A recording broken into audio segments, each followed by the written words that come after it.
संपूर्ण हिंदू समाज में जब कोई व्यक्ति किसी संप्रदाय में विधिवत रूप से दाखिल होता है तो उसको कहते हैं दीक्षा लेना, है ना।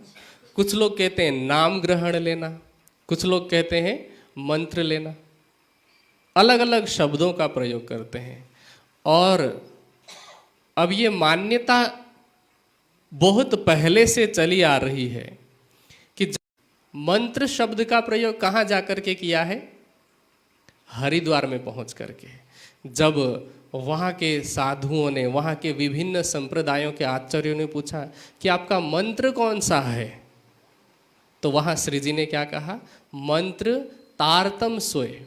हम मंत्र के जगह पर तारतम का प्रयोग करते हैं।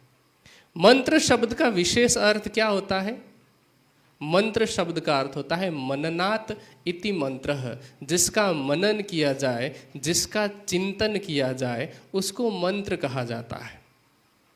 अब तारतम के संदर्भ में बहुत सारी भ्रांतियां हैं, जैसे कि मैं कुछ भ्रांतियां बताते जाऊंगा, उसके बाद में साथ साथ में उसका निवारण भी होता जाएगा। चलिए, सबसे पहले तो इसी चीज़ का निवारण किया जाए कि मंत्र कहना चाहिए कि नहीं कहना चाहिए।